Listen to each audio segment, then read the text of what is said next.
아멘. 믿는 자로서 여러분은 어떻게 살아야 되나? 이런 질문을 스스로 해보신 적이 있으십니까? 성경을 바라보면 늘 신앙적으로 훌륭한 신앙적 상태를 유지했던 사람들은 그 질문을 던졌던 것으로 보입니다.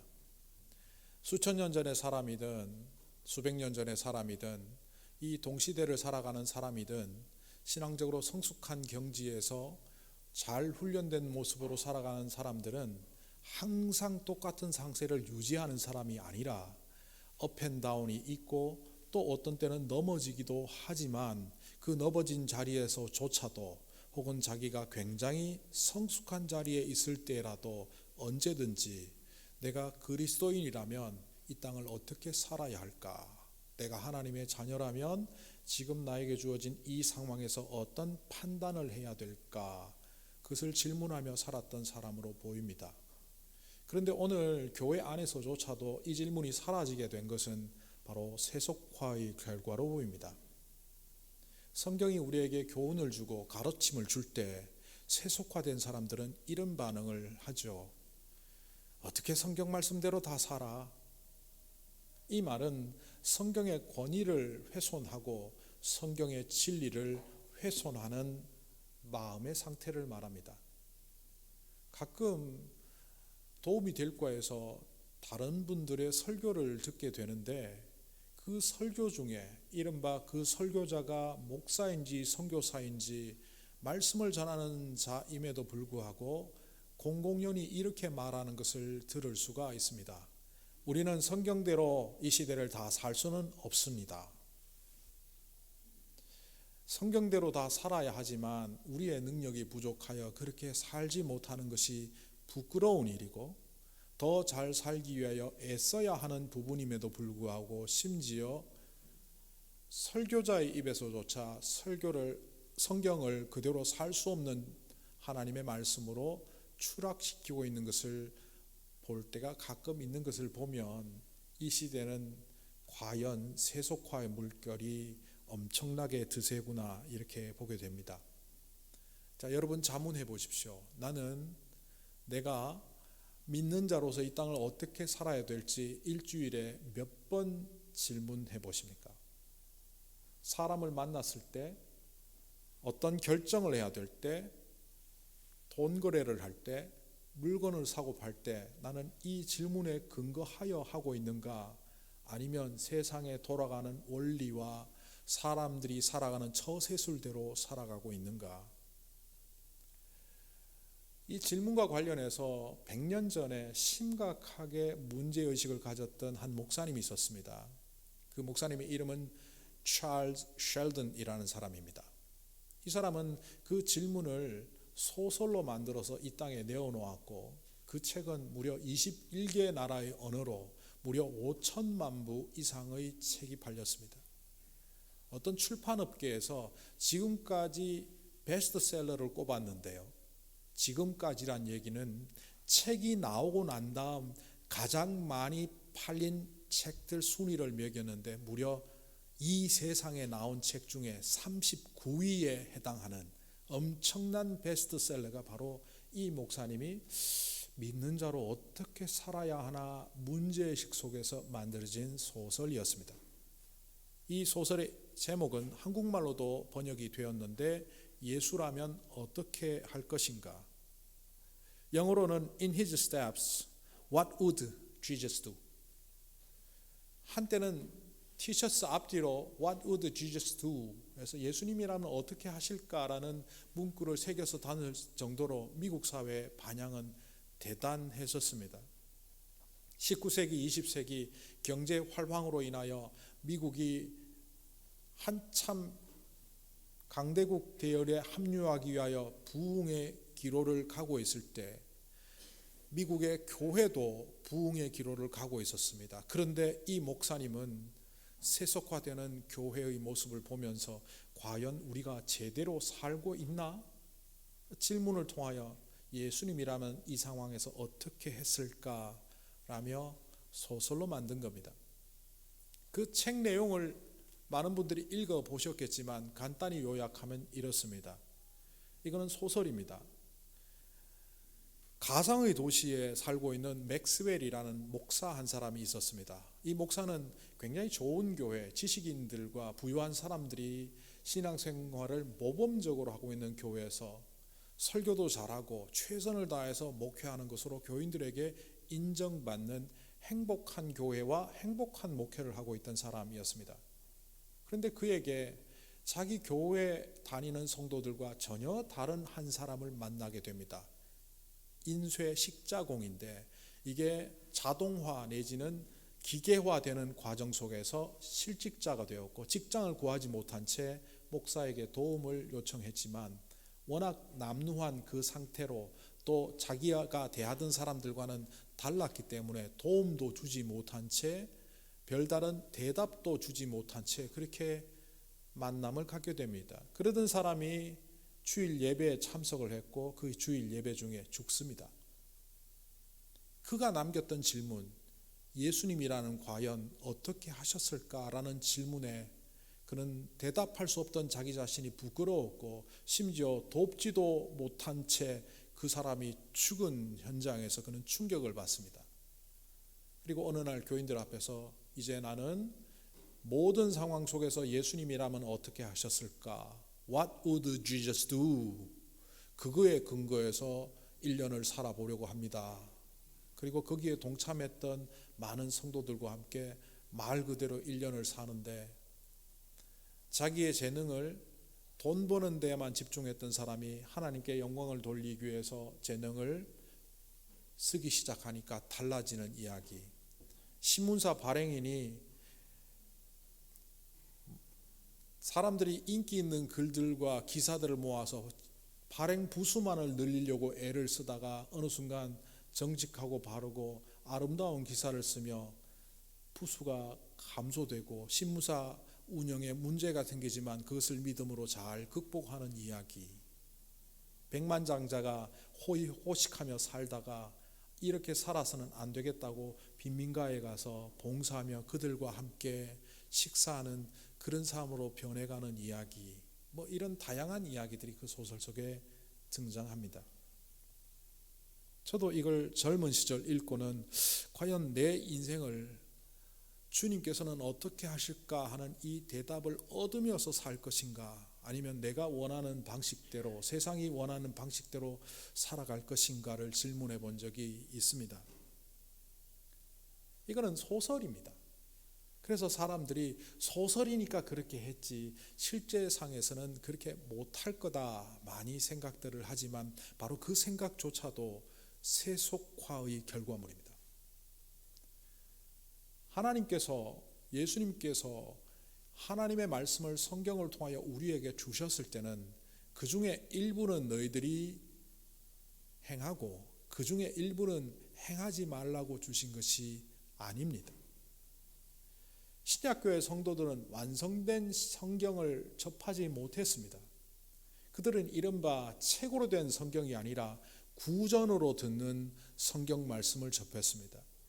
사도들을 통하여 또한 사도들의 제자들을 통하여 말씀 집회가 있을 때마다 그들은 참석을 했고 그때 예수님께서 어떤 말씀을 하셨는지 예수님께서 어떤 능력을 행하셨는지 전해드리며 그들은 믿음을 키워갔습니다.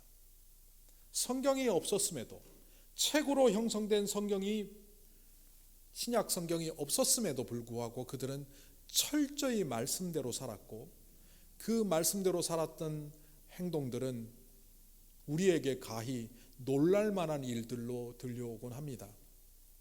자기를 잡으러 오던 로마 군인이 물에 빠지니까 도망가던 길을 돌이켜 그 군인을 구조한 이야기. 카타콤브에 숨어 있는데 카타콤브의 길을 잘 알고 있는 그 교회 성도들과 달리 잡으러 온 군인들은 불 들고 들어왔다가 산소가 부족한 곳에서 횃불이 다 꺼져버리고 거기서 3일째 물도 마시지 못한 채 굶어 죽어갈 때 자기를 잡으러 온 로마 군인임에도 불구하고 입에 물을 넣고 포도주를 넣고 음식물을 넣어 살려서 밖으로 데려오다가 잡혀서 감옥 간 이야기. 이런 이야기들은 이게 과연 가능한가 할 만큼 신비로운 이야기로 우리에게 다가옵니다. 사실 만약 우리가 지금도 신약교회 성도들처럼 그렇게 살아간다면 이것은 신비로운 이야기가 아니라 정말 그때나 지금이나 성도들은 동일하게 살아갔구나 하고 공감해야 될 이야기임에도 불구하고 우리는 전혀 할 수 없는 마치 전설 속의 이야기처럼 신약교회 또 신앙의 선배들의 이야기는 우리에게 그렇게 전달되고 있습니다. 이런 우리들에게 오늘 말씀을 통하여 주님은 다시 한번 다짐하게 하십니다.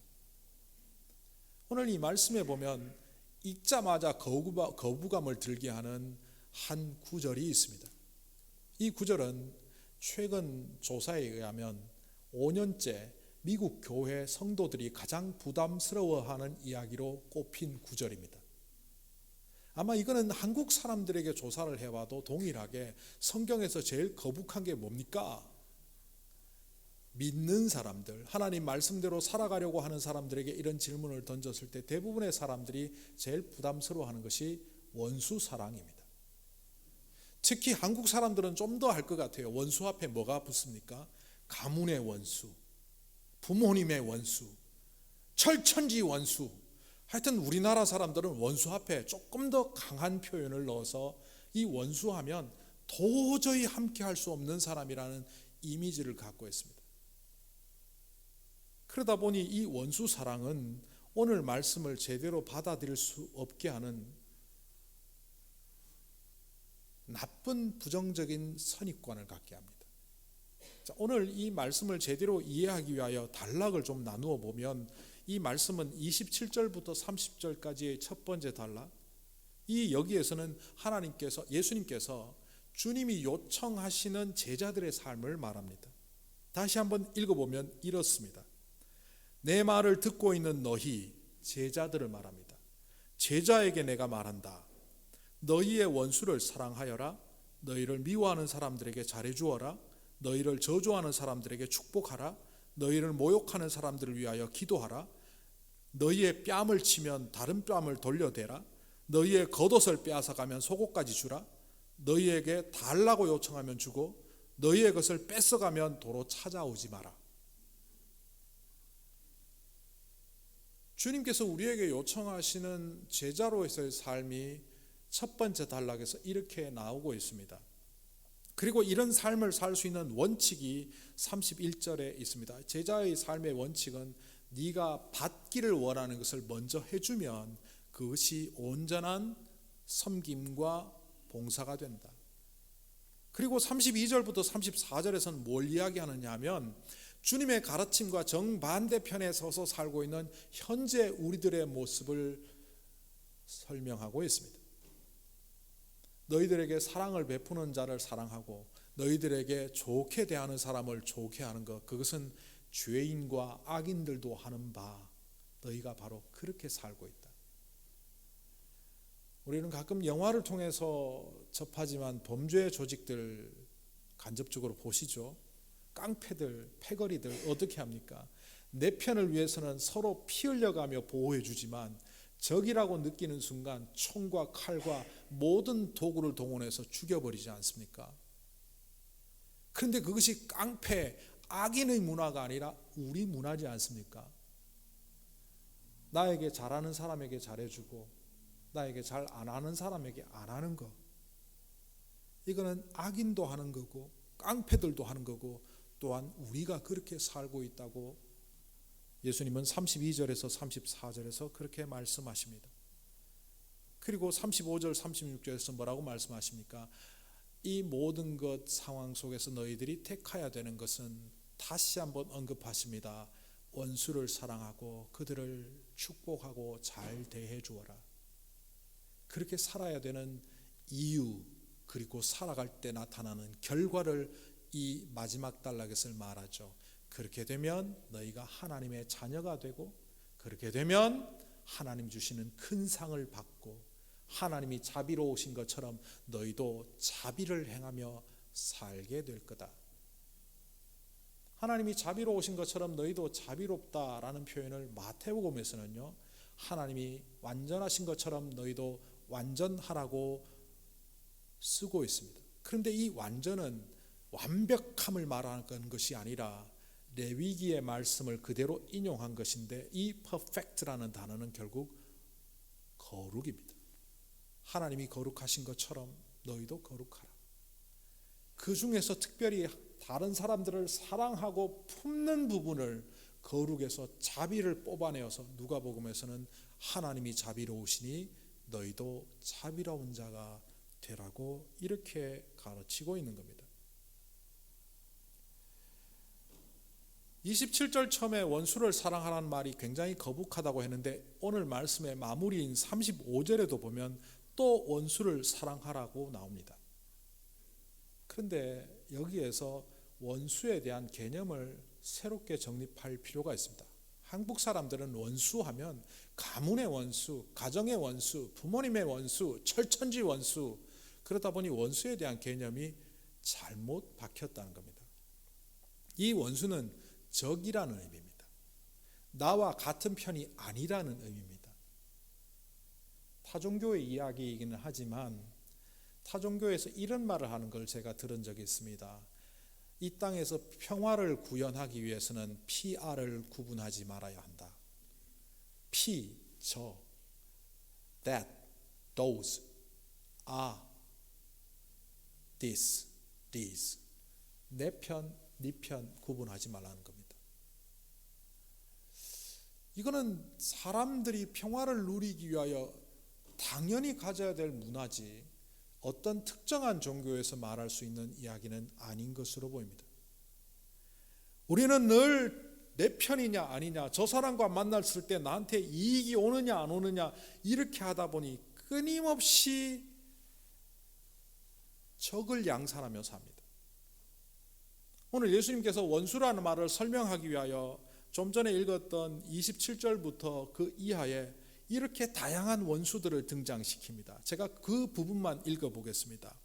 너희의 원수, 너희를 미워하는 사람들, 너희를 저주하는 사람들, 너희를 모욕하는 사람들, 너희의 뺨을 치는 사람들, 너희의 겉옷을 빼앗는 사람들, 너에게 달라고 요구하는 사람, 너희의 것을 뺏어가는 사람, 여기에 줄줄줄 달 수 있지 않습니까? 나에게 감정 건드린 사람, 내 기분 나쁘게 한 사람, 나랑 약속 지키지 않아서 나를 무시한 사람, 내가 부탁했더니만 거절한 사람, 내가 밥 먹자고 요청했더니만 다른 사람하고 밥 먹은 사람, 수도 없는 원수들을 나열할 수 있습니다.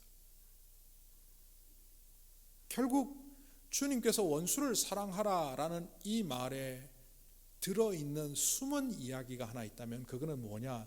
너희는 끊임없이 원수를 만들어내고 있다는 겁니다. 제가 간혹 이런 표현을 씁니다. 원수는 발생하는 것이 아니라 만드는 거다. 우리는 흔히 내가 정말 가만히 있는데 나를 못 살게 굴고 나를 핍박하고 나에게 나쁘게 구는 그런 사건을 통하여 저 원수가 생긴다고 생각합니다. 나는 그냥 살아갔는데 어느 순간 원수가 등장해서 나를 죽이더라. 제가 그 곡조가 잘 생각이 안 나는데요. 제가 초등학교 시절에 우리 동네뿐만 아니라 서울을 비롯하여 전국 곳곳에 초등학교 아이들이 불렀던 노래가 있어요. 그 일부분에 설교 때 참 하기 힘든 표현이긴 하지만 김일성 똥구멍을 갈기갈기 찢어서 김일성 환갑잔치 덴뿌라 반찬 해주자. 혹시 우리 동네만 그 말을 했나 해갖고 다 알아봤더니만 제 또래들은 다 했다 그러더라고요. 왜 이런 노래를 가르쳤을까 보니까 김일성이라는 사람이 원수잖아요. 그래서 그 증오심을 심어주는 거예요. 가만히 있는데 유교를 일으켜서 우리를 공격했고 죽였고 수많은 사람들을 죽게 했고 이산가족을 만들었던 그 원수, 이거는 세상의 원수의 개념이에요. 그런데 우리도 원수를 그렇게 봐요. 나를 힘들게 하고 어렵게 하고 나쁘게 했던 사람들이 그렇게 다 발생한 줄 아는데 아니죠. 내가 만든 겁니다. 성경의 눈으로 보면, 하나님께서 가르쳐 주시는 교훈으로 보면 우리 주변에 있는 수많은 원수들은 내가 만든 거예요.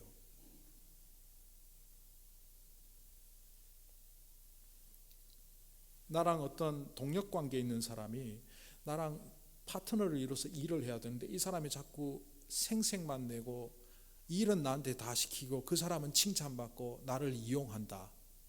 여러분 어떻게 하겠습니까?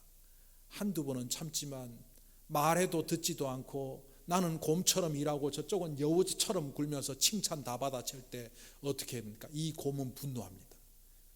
그리고 여우를 때려 죽이고 싶죠. 그래서 이 곰의 입장에서 그 여우는 원수죠. 세상은 이렇게 원수를 만들어내고 그게 당연하다 여기며 내가 만든 게 아니라 지가 그렇게니까 내가 원수가 된 거지. 그렇게 생각하고 있으면 우리는 절대로 원수를 사랑할 수 없습니다. 그런 원수를 어떻게 사랑합니까?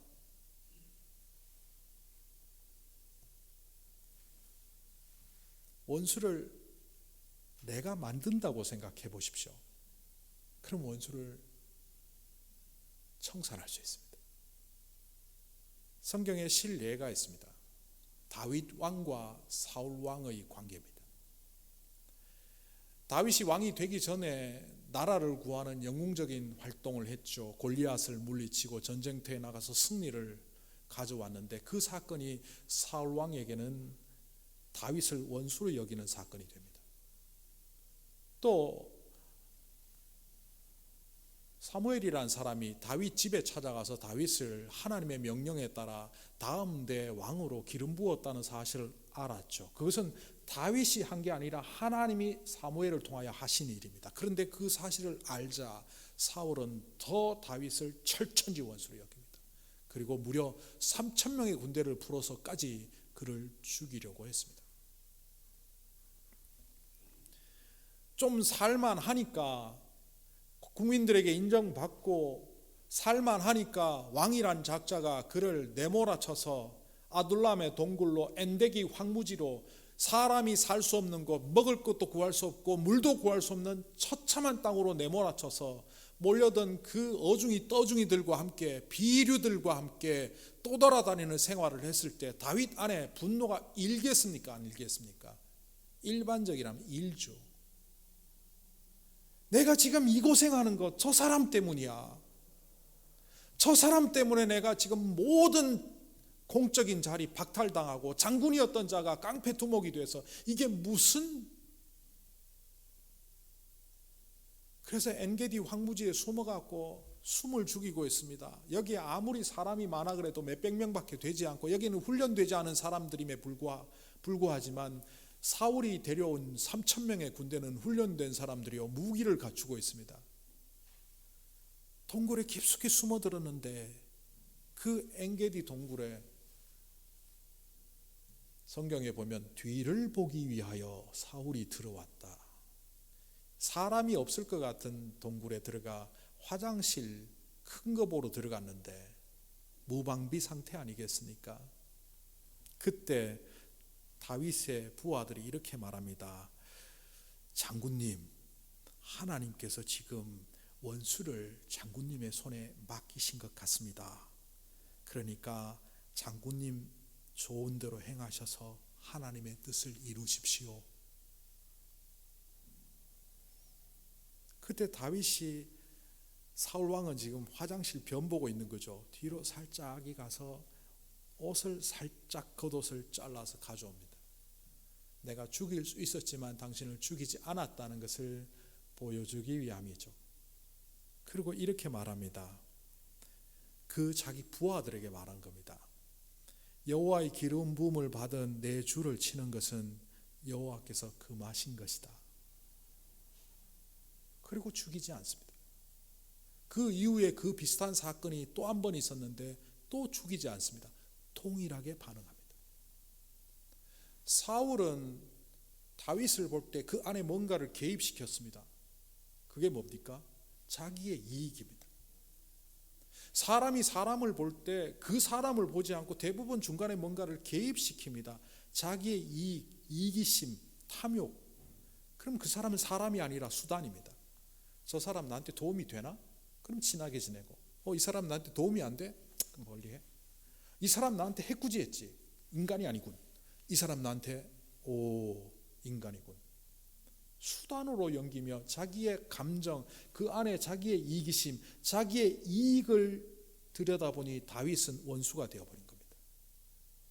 사울이 다윗을 원수로 여기는 것은 발생한 것이 아니라 만든 거란 사실을 알겠죠. 반대로 다윗은 사울을 볼 때 객관적으로 봐도 사울은 원수짓을 했습니다. 그런데 사울 왕과 자기 사이에 누구를 개입시킵니까? 하나님. 저 사람이 나한테 한 것으로 볼 때 내가 저 사람을 죽여도 될 것 같지만, 그러나 다윗은 하나님을 통하여 하나님의 사울을 봅니다. 사울이라는 사람을 보는 것이 아니라 나도 하나님의 사랑을 받고 있지만 저 사람도 하나님의 사랑을 받는다면, 이른바 저 사람이 왕이 되도록 하나님께서 기름 부으셨다면 내 분노, 내 울분은 내가 조절하고 저 사람에게 일어날 일들을 하나님께 맡기는 외에는 나는 할 일이 없다. 그래서 원수임에도 그는 친구처럼 말합니다. 아버지라고 말합니다. 왕이라고 말합니다. 저 사람은 나의 왕이 아니야, 저 사람은 나의 원수야 라고 해야 될 자리에서도 사울은 아버지요 왕이라고 사울을 인정합니다. 그러니까 원수는 발생하는 것이 아니라 만드는 겁니다. 제가 최근에 성경을 읽다가 깜짝 놀라서 발견한 성경의 위인이 한 사람이 있습니다. 그동안 그 사건을 볼 때 나아만 장군이라는 사람이 이스라엘에서 잡혀온 젊은 여종을 통하여 엘리사의 이야기를 듣고, 그렇게 왔더니만 요단강 가서 7번 물속에 들어갔다 나왔다 하라 그래서 처음에는 좀 거부감을 가졌지만 7번 들어갔다 나왔다 했더니만 몸이 나아서 대단한 기적을 경험했다. 주로 그 사건에 나아만과 엘리사 그리고 중간에 끼어든 게하시 정도만 관심을 가졌는데, 얼핏 지나가는 한 사람이 있더라고요. 나아만의 집에 나아만의 아내의 몸종 역할을 하는 여종이 하나 있는데, 그는 이스라엘에서 잡혀온 소녀였더라. 그 소녀가 사마리아에 가면 하나님의 사람이 있는데 그에게서 장군의 병을 낫게 할 수 있다. 이걸로 등장 끝입니다. 그런데 그 이야기를 듣고 나만 장군이 가는 과정에 저는 두 가지 놀라운 걸 발견했습니다. 도대체 어떻게 살았길래 이 어린 여종에 불과한 낮은 신분의 여자의 말을 마님이 신뢰했고 장군이 신뢰했고 신뢰를 어느 정도 했느냐 하면, 성경에 보면 이렇게 나옵니다. 열왕기하 5장에 보면 그 여종의 말을 듣고 나병을 고칠 수 있다는 확신이 들어서 이 장군이 시리아 왕에게 찾아갑니다. 왕이시여, 이스라엘 땅에서 온 한 소녀가 한 말을 왕에게 전하오니 제가 이스라엘 땅에 가서 병 낫고 올 수 있도록 허락해 주십시오 하는 장면입니다. 아니, 이 여종이 어떻게 살았길래 그 주인 마님이 100% 믿을 뿐만 아니라 나만이 얼마나 믿었으면 그 여종이 하는 말을 붙잡고 임금에게 가서 나 보내달라고 허가를 받느냐. 이 집이 어떤 집이냐 하면요, 시리아가 군대를 일으켜서 이스라엘 땅에서 쳐들어갔을 때에 그곳에서 어린 소녀 하나를 잡아온 적이 있었는데 그 떼거리를 끌고 갔던 대장이 나만입니다. 아니, 이 집에서 어떻게 이렇게 신실하게 행동했지? 그런데 더 놀라운 것은 또 다른 발견입니다. 뭐냐 하면 갔다가 엘리사한테 병 안 나으면 어떡하지? 사실 병 안 나을 수 있었어요. 하나님의 능력이 아니라 이 나만이라는 사람이 요단강에 들어가서 한 번 들어갔다는데 안 났잖아. 아이 갈래. 그런데 옆에 있는 종이 아이고 믿자야 본전인데 한 번 하나 7번 하나 한 번 안 났더라도 7번 들어갔다 나와 보십시오. 그 그걸 말 듣고 7번 들어갔다 나왔기에 나았지. 만약에 한 번 야 여기 한 번 들어가나 7번 들어가나 다 같은데 우리나라 물이 더 좋은데 이건 물도 별로 안 좋구만. 그러고 만약 안 들어가고 돌아왔다면 그 요정은 그 자리에서 죽임을 당합니다. 네가 나를 능멸하였도다. 어디 내가 임금 앞에 가서 보고하게 하고 온 동네 내 병을 선전하게 하고 그리고 병도 안 낫고 이 꼴이 뭐냐 하고 그 여종을 죽일 수 있는데, 이 여종은 하나님을 잘 믿고 엘사를 통하여 병을 고칠 수 있는 하나님의 능력을 믿음과 동시에 뭡니까? 자기의 목숨을 나만의 병 고치는 것에 걸었습니다. 얼핏 생각해 보면 병 정말 낫는 하나님의 종이 있다고 할지라도, 엘리사가 그렇게 100% 잘 고친다고 할지라도 자기의 가정을 멸망시키고 자기를 노예로 잡아와서 온갖 고통과 폭행을 당하게 했던 그 장군에게 좋은 정보 안 주고 싶지 않습니까? 그런데 주었습니다. 열왕기하 5장 1절에 보면 그런 내용이 나옵니다. 나만의 장군 때에 하나님께서 나만을 통하여 역사하시고자 하셨다. 나만을 통하여 역사하시고자 하셨다 하던 그때에 쓰임받았던 사람이 누굽니까? 이 여종. 하나님의 종입니다 할 때 그 여종이 아니라 이 여종은 말 그대로 노예. 나만이라는 사람이 원수지만 나만을 직접 보지 않고 하나님을 통하여 나만을 보았죠. 시야가 달라지죠. 있던 원수도 사라져 버립니다.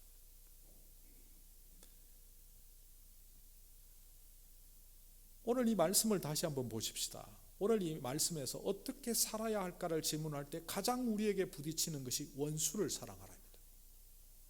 아니, 예수님 주변에 가난하고 연약한 사람들을 사랑하라 그랬으면 이해가 갑니다. 그런데 어떻게 나를 해꾸지하고 아프게 하고 힘들게 한 관계를 파괴하고 그런 사람들을 제가 사랑합니까? 이 질문에 초점을 아시겠습니까?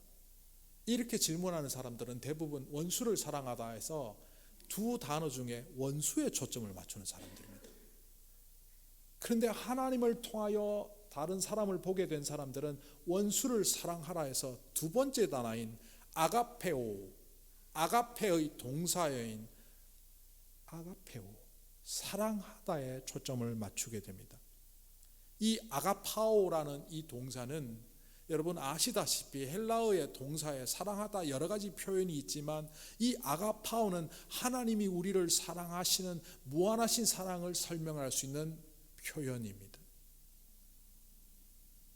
아니, 원수를 사랑하라 그럴 때 조금 그보다 약한 단인 필리아의 사랑으로 사랑하라 할 수도 있고, 그보다 더 낮은 단어의 사랑, 그냥 적당히 잘해줘 이렇게 할 수 있는데, 사랑 중에서 극한의 사랑인 아가파오의 사랑으로 원수를 사랑하라고 하신 이유가 뭘까? 깨닫는 자는 이렇게 깨닫게 되겠죠. 원수에 주목하지 말고 사랑하다에 주목하다 보니 내가 하나님의 원수였고 내가 주님의 철천지 원수였고 죽을 수밖에 없는 자들을 깨달아 그 죽을 수밖에 없는 나를 사랑하신 그 사랑을 본받아 나도 사랑 한번 해보겠습니다 라는 결단을 하라는 겁니다. 결국 오늘 말씀의 요점은 두 가지입니다. 사람과 사람 사이에 무엇을 개입시키느냐, 나의 감정을 개입시켜서 나의 경험을 개입시켜서 이 사람 옛날에도 시원찮더니만 지금도 시원찮고 앞으로도 시원찮을 거야, 상종 안 해, 이렇게 할 건가? 옛날에 실수했지만 현재 내가 그를 도와주면 하나님께서 역사하셔서 미래는 훌륭한 사람이 될 수 있을 것이야, 이렇게 하나님을 개입해서 볼 건가? 아니면 여전히 자기의 감성과 자기의 이성과 자기의 경험을 개입시켜서 사람을 대할 것인가? 또 하나는 원수를 사랑하라고 했을 때 그 원수를 주목하다가 중요한 것을 놓칠 것인가? 아니면 사랑하다에 주목하면서 결국 나의 죄됨을 발견하고 그 죄조차도 용서하시는 하나님의 사랑을 감격하며 그 사랑을 본받아 이웃을 원수를 사랑할 건가? 내가 너희를 사랑한 것처럼 너희도 서로 사랑하라, 이 말을 풀어보면 사랑받을 수 없었던 너희를 주님께서 사랑하셨고 그 사랑을 감사하며 받았다면 너희 또한 너희를 해코지 하는 자를 사랑하라. 우리는 누굽니까? 주님의 제자입니다. 우리는 주님의 백성입니다. 하나님의 자녀입니다. 그리스도의 정결한 신부입니다. 그 어떤 호칭이든 그 호칭을 가진 우리는 사람과 사람 사이의 이기심과 탐욕이 아니라 주님을 개입시켜 주님을 통하여 다른 사람을 보겠다는 겁니다. 우리는 여전히 부족해서 원수를 양산하며 살고 있을지도 모릅니다. 그러나 오늘 말씀을 깨달으며 오늘 말씀을 통하여 다시 한번 주님의 뜻대로 한번 살아보겠다고 여러분의 삶의 방식을 정했다면 이제 있는 원수 관계를 청산하십시오. 그 미워하는 사람을 하나하나씩 좋은 관계로 바꾸고 원수처럼 여겼던 상종하지 않았던 사람과 관계를 맺으며 좋은 관계로 점진적으로 발전해 갈 때 바로 우리를 통해서 기뻐하실 하나님께서 큰 상을 준비하시며 우리를 하나님의 자녀라 온 세상에 자랑하실 수 있도록 우리 한올림 교회 성도들 여러분들이 원수를 사랑하는 주님의 백성들이 되기를 간절히 소망합니다. 거룩하신 하나님, 오늘도 주님 말씀 붙잡고 하나님의 말씀대로 믿고 살아가고자 결심해 봅니다.